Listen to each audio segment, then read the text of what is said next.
মুহূর্তে কার্যত ব্যারিকেড ভাঙার চেষ্টা করছেন আন্দোলনকারীরা। মাত্র 15 মিনিটে বাংলাদেশ দখল করে নেওয়ার হুমকি ভারতের পশ্চিমবঙ্গের এক নেতা। আসলে কি বাংলাদেশকে ভারত মাত্র 15 মিনিটের মধ্যে দখল করে নিতে পারবে, বা এটা কি আদৌ সম্ভব, বা এই ধরনের পরিকল্পনা কি ভারত করছে? হ্যাঁ, বাংলাদেশকে দখল করতে পারবে ভারত মাত্র 15 মিনিটে, এমন হুমকি দিয়েছে পশ্চিমবঙ্গের এক নেতা। আর এটি নিয়ে যে সংবাদটি প্রকাশ করেছে দৈনিক যুগান্তর, আর এই সংবাদটি প্রকাশিত হয়েছে 11 ডিসেম্বর 2024-এ। তো পশ্চিমবঙ্গের কোন নেতা কোন কায়দায় কিভাবে কি কারণে 15 মিনিটের মধ্যে বাংলাদেশ দখল করে নেয়ার হুমকি দিয়েছেন, এই সকল তথ্য নিয়ে দৈনিক যুগান্তর পত্রিকা যে তথ্যটি প্রকাশ করেছে, চলুন জেনে নেই বিস্তারিত।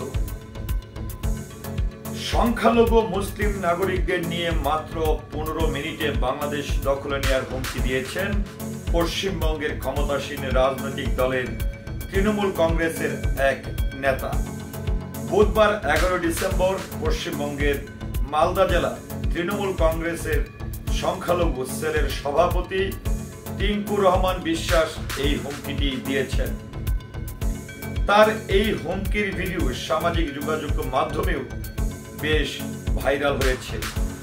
তৃণমূল কংগ্রেসের সংখ্যালঘু মুসলিম সেলের সভাপতি টিঙ্কু রহমান বিশ্বাস বলেন, গতকালও আমার চোখে পড়েছে বিএনপি নেতা আমাদের রাজ্যের মুখ্যমন্ত্রীকে ব্যঙ্গ করেছিলেন। এখানে সংখ্যালঘু মুসলিম যারা আছি আমাদের জন্যই যথেষ্ট বাংলাদেশ। আমি কালকেও বলেছি বর্ডার খুলে দিন, মাত্র 15 মিনিটের জন্য বাংলাদেশ দখল করে নেব, পুলিশ লাগবে না, ফোর্সও লাগবে না। তিনি আরো বলেন যে নিজের জাতির পিতাকে চেনে না, মূর্তি ভাঙে, তাদের কাছ থেকে আর কি আশা করতে পারি। 15 মিনিটের জন্য খুলে দিন বর্ডার, পুলিশ লাগবে না, আমরা যারা সংখ্যালঘু মুসলিম আছি পশ্চিমবঙ্গে আমাদেরই যথেষ্ট দখল করা বাংলাদেশ। ঔদ্ধত্যপূর্ণ বক্তব্য করে তৃণমূলের এই নেতা আরো বলেছেন, গোটা ভারতবর্ষ লাগবে না, আমরা 32 কোটি মুসলিম থাকি ভারতবর্ষে, এত লোকজনও লাগবে না, আমরা পশ্চিমবঙ্গের মুসলিমরাই দখল করে নিতে পারবো। বাংলাদেশের সংখ্যালঘুর ওপর কথিত নিপীড়নের অভিযোগের ঘটনায় প্রতিবেশী ভারতের রাজনীতিকদের বিতর্কিত মন্তব্য থামছে না। বিশেষ করে পশ্চিমবঙ্গ রাজ্যের মুখ্যমন্ত্রী মমতা বন্দ্যোপাধ্যায় ও বিরোধী দলীয় বিজেপি নেতা শুভেন্দু অধিকারী প্রায় প্রত্যেক দিনই বাংলাদেশের ইস্যুতে বিতর্কিত মন্তব্য করছেন।